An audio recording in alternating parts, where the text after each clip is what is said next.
Shri Gurubhyo Namaha Hari Om. Om Akhandananda Sambodha Bandhanat Yasya Jayate Govindam Tamaham Vande Chidanandatanam Gurum.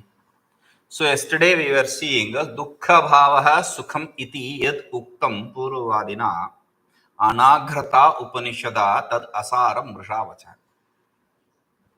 This is a very important idea. Duḥkhābhāvastu sukham iti. Absence of sorrow is what you call as happiness. Absence of misery is what you call as bliss.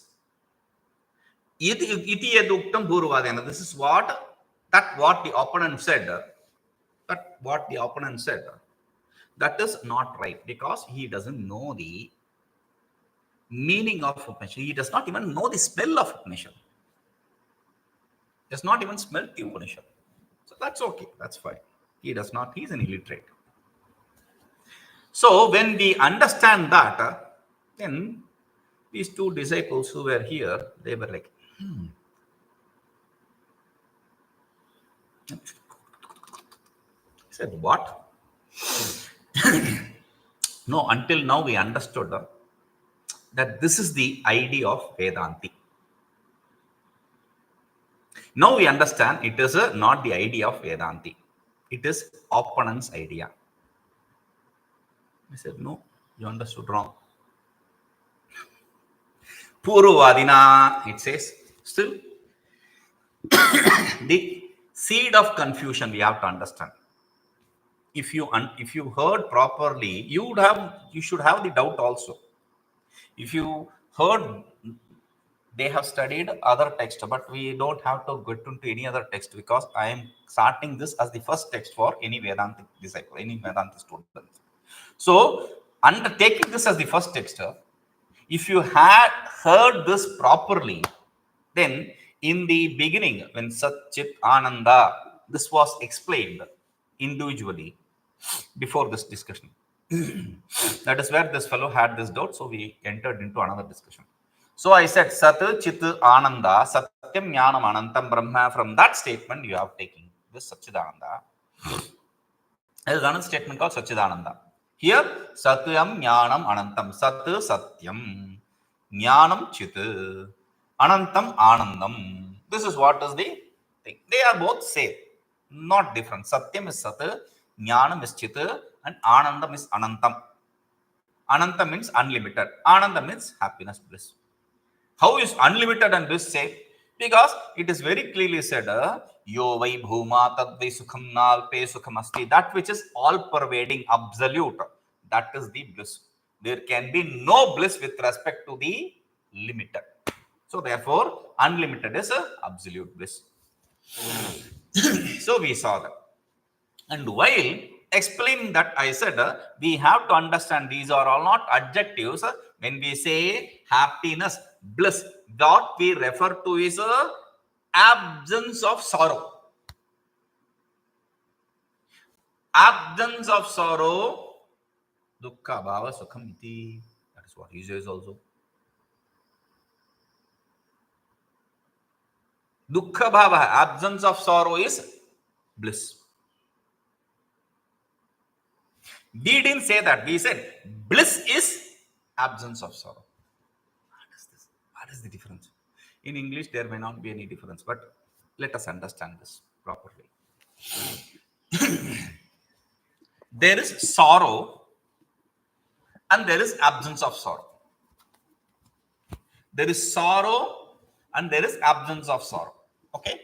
So, sorrow is something and absence of sorrow is happiness. Okay, there are two states. For Vedanti, when we say bliss, we said absence of sorrow, but that does not mean we accept the existence of the sorrow itself. Pratyogi does not exist. Pratyogi, the object of absence, which is sorrow, that does not have any existence. Meaning, self is absolute. Self is nirgunaha, attributeless. In attributeless self, there can neither be sorrow nor be happiness. This I gave you a beautiful example. Satyam Jnanam Anantam Satchidanandam Brahma. Brahman is Ananda Swarupam. Then that means it is not of the nature of bliss, but it is like the entrance photo of a dojo, where they will have kicking, etc. postures. But once you enter, they will teach you all that, but they'll tell you, don't use it outside. Similarly, Anandam Brahma. When we say Anandam Brahma, once you enter, we say Brahman does not have Ananda or sorrow. It's not just negation of Ananda, it's also negation of sorrow. That is why in Bhashya, Bhagavan Bhashyakara in Taittiriya Upanishad Ananda, where he says, Vyatirekena abhavaha. That's the word he uses. Vyatirekena abhavaha. The absence of the contrary is what is referred by Ananda. So, the difference between the opponent's view and our view, when he says happiness, he defines happiness as a absence of sorrow. Remember, happiness is defined as absence of sorrow by the opponent. By us, happiness is implied by absence of sorrow. When we say happiness, the implied meaning of absence of sorrow is what is happiness, not the definition. So, we are poles apart. Okay? So, that should be understood. Okay. Now, why should we not define happiness as absence of sorrow? That should be understood. So, he says, duḥkhābhāvastu loṣṭādau vidyate nānubhūyate sukhaleśo'pi sarveṣāṃ pratyakṣaṃ tadidaṃ khalu duḥkhābhāvastu loṣṭādau vidyate nānubhūyate sukhaleśo'pi sarveṣāṃ pratyakṣaṃ tadidaṃ khalu duḥkhābhāvastu. Duḥkhābhāvaha, the absence of sorrow. The definition of happiness which you said, the absence of sorrow. Loṣṭādau vidyate exists in loṣṭa, etc. Loṣṭa means a stone. Stone, etc. That absence of sorrow is seen. Two, but sukhaleśo'pi nānubhūyate, you don't experience even a small amount of iota of sukhaleśa. Lesha means iota. Even a small amount of tinge of happiness. Do you see happiness? Do you experience happiness in the stone? No. We experience absence of sorrow. That may be different, but there is no happiness there. But for a person, geologist, a geologist came day first today. I had some stones which I had collected over a period from around. Very different kind of varieties they are. So he gave it to me. He was very happy. That stone gave him happiness. Stone does not have the happiness there. That also we have to understand. We'll come to that later. Now, sukhaleśo'pi, even an iota of happiness, there is no iota of happiness in that object, stone, etc. How do you know this? Sarveṣāṃ pratyakṣaṃ tadidaṃ khalu. We all experience that. That's indeed an experience for everyone. Because we see stone everywhere. We should be, no, we don't. Because every object has happiness, if you say. Because it may not be an object of happiness for us. That stone is an object of happiness for somebody. Somebody is an object of happiness for someone. So, you see anything, you should be, there should be no non-stop experience of happiness. Does it happen? No. So, why is it not so? Sadayaṃ hyeṣa eveti prastutya vadati śrutiḥ sadghano'yaṃ cidghano'yamān ānandaghana ityapi ānandaghanatāmasya svarūpaṃ pratyagātmanaḥ. The importance of studying under a teacher can be seen in these shlokas. You may have a translation for this, not a commentary. We are writing a commentary on this in English, but you may find translations for this book, but they are all useless, let me tell you. No doubt regarding that. Why? Understand this. You will understand why I am saying all this. Sat ayam hyeṣa eveti prastutya vadati śrutiḥ sadghano'yaṃ cidghano'yamān ānandaghanatāmasya ityapi ānandaghanatāmasya svarūpaṃ pratyagātmanaḥ. What is this self then? So he says, the Shruti says, what does the Shruti say? Sat, that's one statement. It's not one word, it's a statement. It's a reference to a statement. To the statement, sadeva saumyedamagra asit ekameva dvitiyam. That is what is Sat means. Sad eva idam agra asit. Agra means before. Before what? Before the creation. Śrutiḥ prak. Only that existence existed. Ekameva dvitiyam as one non-dual. Sat. I am Atma Brahma. This Atma is definitely Brahman, absolute self. Tat tvam asi. Like that, this is also Mahavakya. Brahma tat Atma tvam ayam asi tat tvam asi. Same statement. Brahma Atma ayam tat tvam asi. Okay? Now, hyeṣa hi eva ānandayati iti. That's the commentary. This is what that gives bliss. So first he says only Sat existed before the creation as one non-dual. Then he says this self is the absolute. This Atma is the absolute. And hyeṣa hi eva ānandayati. This is what brings the bliss. With these three statements, the Shruti says, I am sadghana. This self is of the inherent nature of a Sat. Sadghana. Ghana means normally a lump. Ghana means lump, a group. But here Ghana means inherent nature. Okay. The self is of the inherent nature of a Sat, existence. The self is the inherent nature of a Chit, knowledge, consciousness. The self is of ānandaghanatāmasya. The self is also of the inherent nature of a bliss. Okay? Iti prastutya, beginning with this. Śrutiḥ, the Shruti, ānandaghanatāmasya pratyagātmanaḥ svarūpaṃ vadati. We are interested in the bliss aspect. So he says, with this, the Shruti very clearly establishes the inherent nature of the self to be bliss. Okay? Why is this there? Because you just said there is no bliss. And now the Shruti says, ānandaghanatāmasya, sadghano'yaṃ, cidghano'yamānandaghana. Yes. There should be a confusion.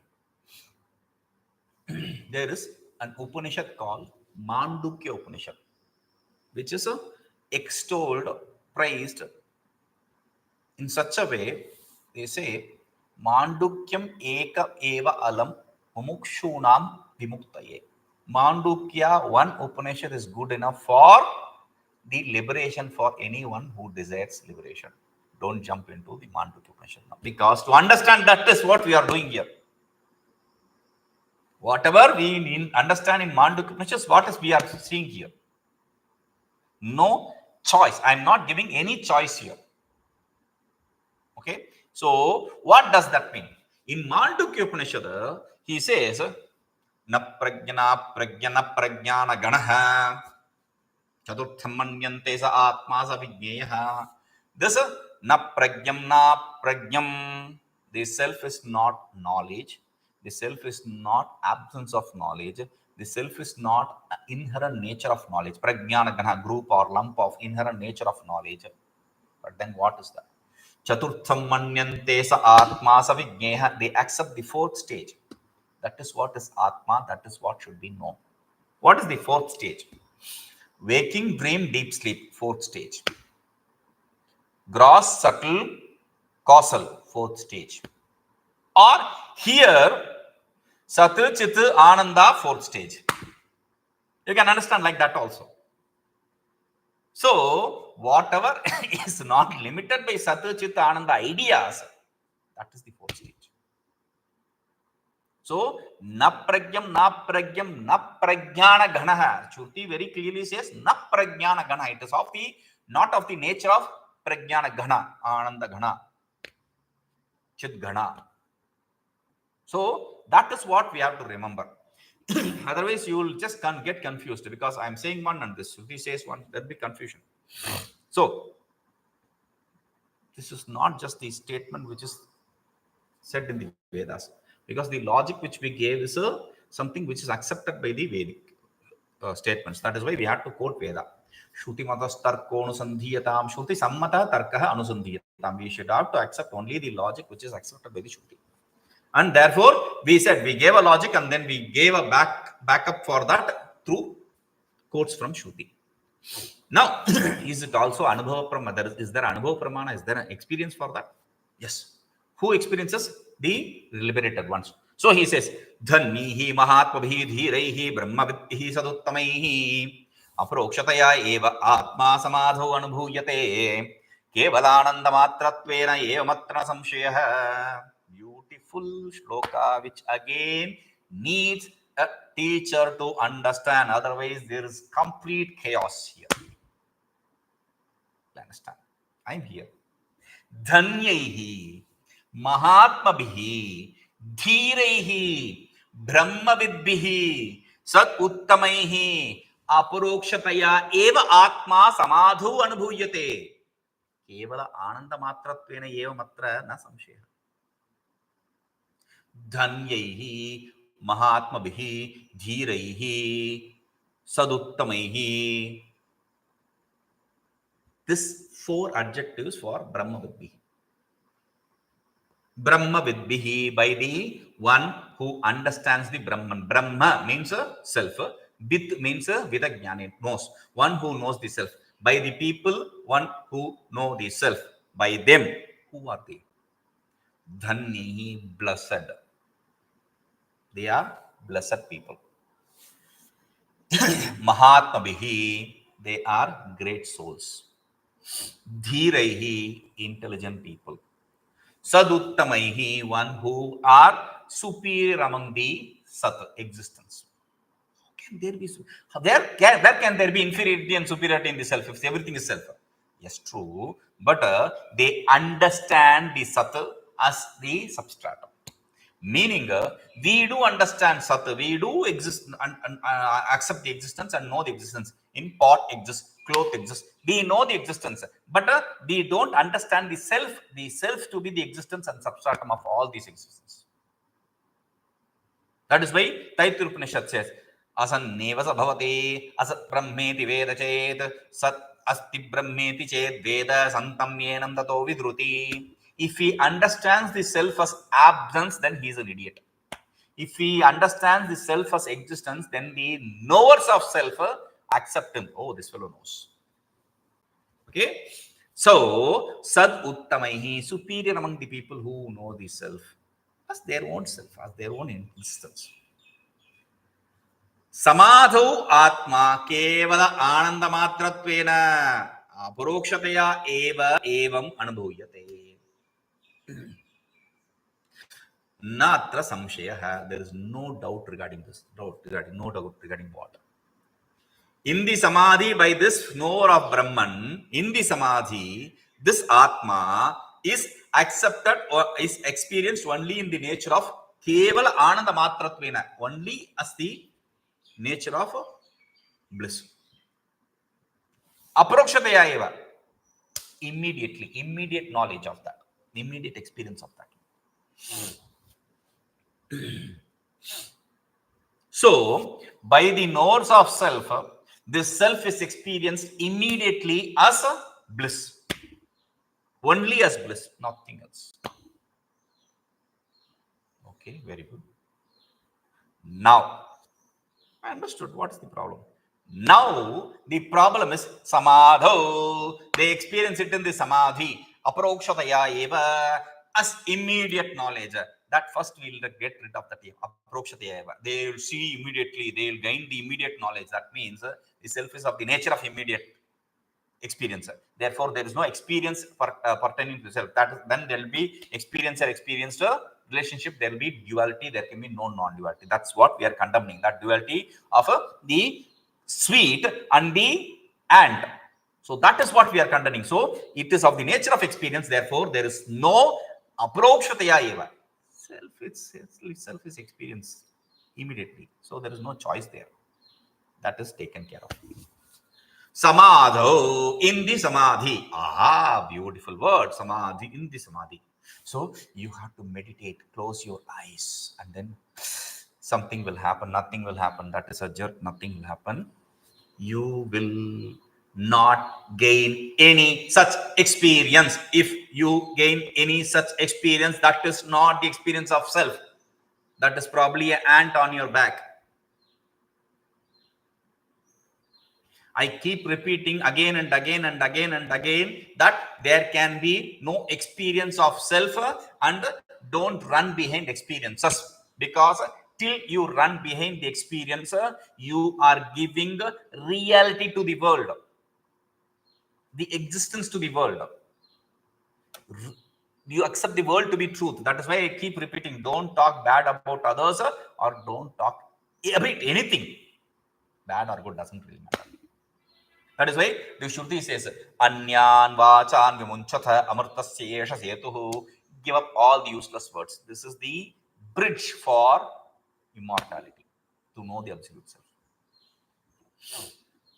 So, samadhi is not some experience which you gain after you close your eyes, because closing and opening are of the embodiment. Closing your eyes and opening your eyes belongs to the embodiment, and that should not limit your self. So the self will not and should not change because your eyes are open or your eyes are shut. No, sir. No, nothing like that can happen. Self is a changeless, ever existent. So there should be no difference between closed eyes and open eyes. So therefore, samadho, that is a keyword. What is samadhi? Samadhi. So samadhi is a word which is explained in yoga. So people get into that yoga. So we'll also get into yoga. What is samadhi? Yoga Sutra says, yogaschitta vritti nirodha. But what is samadhi? Yoga Sutra says, yogaschitta vritti nirodha. But what is samadhi?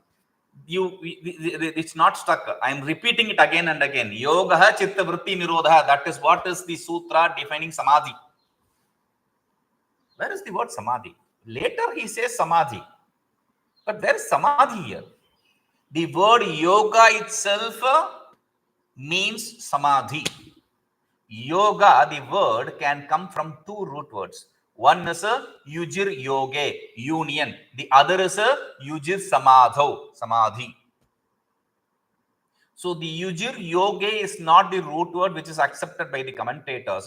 And whatever English commentary you read, if you take up the book and it says yoga is union of, you see the union word for yoga, then throw it away, that book. Don't touch it. Wash your hands. The yoga does not mean union there. Yoga means samadhi. What is samadhi?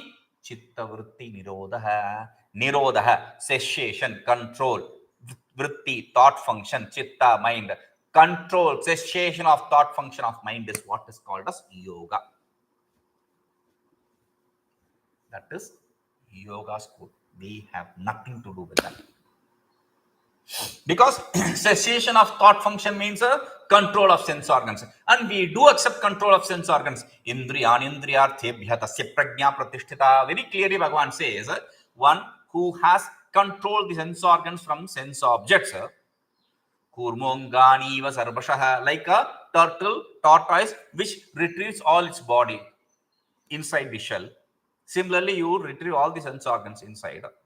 Tasya prajñā pratisthita. His knowledge is established.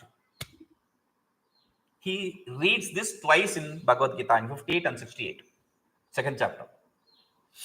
Now, this, okay, that is a useful tool. Sense organs control is a very important thing. But Shraddha is the primary importance. That is why Shraddhavan labhate jnanam tatparasayitendriya, the Shruti says, Bhagavan says. In Gita, Shraddhavan labhate jnanam tatparaha sayitendriya. Normally, the translation is Shraddhavan labhate jnanam. A person, one who has surrendered, gains the knowledge. Tatparaha, associated with it, sayitendriya, he should have to have sense organ control. Tatparaha means in association with Shraddha, he has to have sense organ control. That is normal translation. I never do that.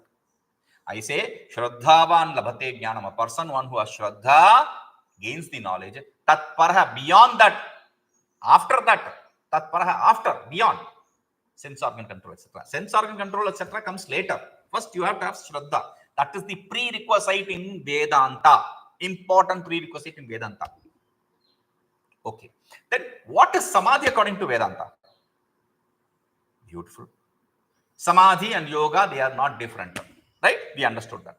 So, yoga, chittavritti nirodha, that is a different subject. What is yoga according to Bhagavan? Bhagavan says, yoga karmashu kaushalam. Yoga karmasu kaushalam. Beautiful 3 words. Yoga is expertise in doing things perfectly. That is how translators do it. Yoga is karmasu. In the activities, kaushalam, expertise. Yoga is expertise in your activities. That is not what yoga is. That is not what that means.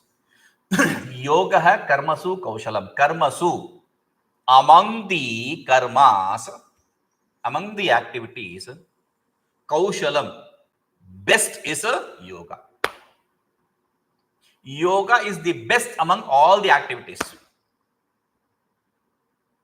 Okay. Yoga is best among all the activities. So, what is yoga? Bhagavan defines samatvam yoga uchyate. Yoga means equanimity. I keep repeating the time space causation should not disturb us. Time space causation, time space objects should not give any kind of transformation in our mind. Should not bring any kinds of transformation. Happiness, jump out of joy, sorrow. No, that is not what is it. Samatvam, equanimity. Good, bad, ugly, whatever it may be, equanimity. Maintaining that is what is yoga. That is what is samadhi. Because samadhi cannot be an experience like the yogis accept. Because for us, samadhi means, what is samadhi? Understand it properly. Samadhi means equanimity. And how do you gain that equanimity? That is the key. Equanimity is gained by the clarity of illusoriness, mithyatva in the world. Understanding the world to be an illusion clearly. World is mithya. That should be very clear. That is why Advaita Siddhi, when Bhagavan Madhusudana writes Advaita Siddhi, he very clearly says, Advaita Siddhi, establishing the non-duality. How can you establish non-duality? There is no possibility. So he says, Asmakam, for us, it is very easy. Dvaita Mityatva Siddhi Purvakavena. By establishing the Dvaita, duality to be illusory, our job is done, taken care of. So, samadhau means not sitting and experiencing it. Samadhau means equanimity. Samadhau means clarity of illusoriness with respect to the world. Okay? Now, they accept, they experience, but I do experience happiness. You said right from the Sarvabhauma, the emperor to the king, the Brahmaji, everyone experiences. Even while experiencing the best bliss in the world, you also said a simple beggar getting a piece of cake also is bliss. So why are we not discussing about that? Is my problem, right? I'm experiencing happiness in every object, whatever good for me and whatever I like, I experience that. So we are discussing that. Come to that subject. If you say, he says, svasvopādhyanurūpeṇa brahmādyāḥ sarvajantavaḥ upajīvantyamuṣyaiva mātrāmānandalakṣaṇām. Whatever he said, he's repeating it and stressing that point again. svasvopādhyanurūpeṇa brahmādyāḥ sarvajantavaḥ upajīvanti amuṣyaiva mātrāṃ ānandalakṣaṇām. Svasvopādhyanurūpeṇa, according to one's own embodiment, according to one's own limitations. Brahmādyāḥ sarvajantavaḥ, right from Brahmaji till all the beings, till the small insects. So, while accepting the gradation, the increase of happiness was said. Now, while explaining that top bottom, earlier bottom top approach, now top bottom approach. Okay, now he says upajīvanti, they all experience. What do they experience? Amuṣyaiva mātrāṃ ānandaghanatāmasya, amuṣyaiva ānandalakṣaṇām mātrāṃ. They experience a piece of, iota of, a small amount of happiness of the bliss. Amuṣyaiva, of this self. The self which is of the inherent nature of a bliss, that a piece of that, a small portion of that they experience. This is a statement from śrutiḥ which says etasyeva anyam mātrāṃ upajīvanti. All these other beings that which experience the happiness, etasyeva mātrāṃ, a small portion of that. But is what is experiencing? No one is experiencing absolute bliss here. But then experience should be there, right? That is what you started with. So he says, asvadyate yo bhaksheshu sukhakrit madhuro rasah sa gudasyeva no tesham madhuryam vidyate kuchit. Example and exemplified. So now he is giving an example. Asvadyate yo bhaksheshu sukhakrit madhuro rasah sa gudasyeva no tesham madhuryam vidyate kuchit. Bhaksheshu, in the eatables. Bhakshya means to eatables. Okay, in whatever thing you eat, the sweet meats, etc. Sukhakrit, that which gives the happiness, bliss. Madhuro rasaha, which is the sweetness, the taste, sweet taste. Whatever sweet taste, that which gives you happiness in the sweet. Asvadyate, whatever you experience that. Sa gudasyeva, that sweetness is of the jaggery, is of the sugar. Kochit madhuryam no vidyate, other than that, tesham, for those sweets, there can be no natural sweetness. The sweetness for the sweet exists only because of the additional jaggery. And even in jaggery or sugar, they are all from sugar cane, so it doesn't really matter. Sugar or jaggery does not really matter. So anyway, even in sugars, which it's available here in the market, or salt, they say a strange thing. Why is this not that sweet? I added the same amount, but this sugar is not that sweet. There is gradation in sugar itself, and I added the same amount of salt, but this salt has more saltiness than the other salt. There are things like this in this world now. So all these are of the salt and not the additional additives or that which the sweet is. Sweet does not have its own sweetness. It is an additive from sugar. Okay. Similarly, tat vidyate ānando yah pratyate bimbānandāṃ vispurtihi evāso na jadatmanam. So coming to the conclusion, for the objects, inert objects, he says tadvad vishaya sanidhyat ānanda yah pratyate bimba ānanda amsha vispurtir evaso na jadatmanam. Tad vishaya sanidhyat, because of the proximity, sanidhya, proximity, because of the proximity of each of these objects, whatever gives you happiness. Yah ānandah pratyate, whichever happiness is experienced. Because the object, everywhere there is happiness. In every object, as I said, even a stone can give a happiness to the geologist. So the happiness which you experience in each of this object, that is a portion of that, right? So he says, bimba ānanda amsa vispurtireva. That bliss is a small portion of the reflection of the reflector. A small portion of happiness, small portion of reflection of happiness of the reflector. Small portion of reflection of happiness of the reflector. Na jadatmana, it is not of the inert objects.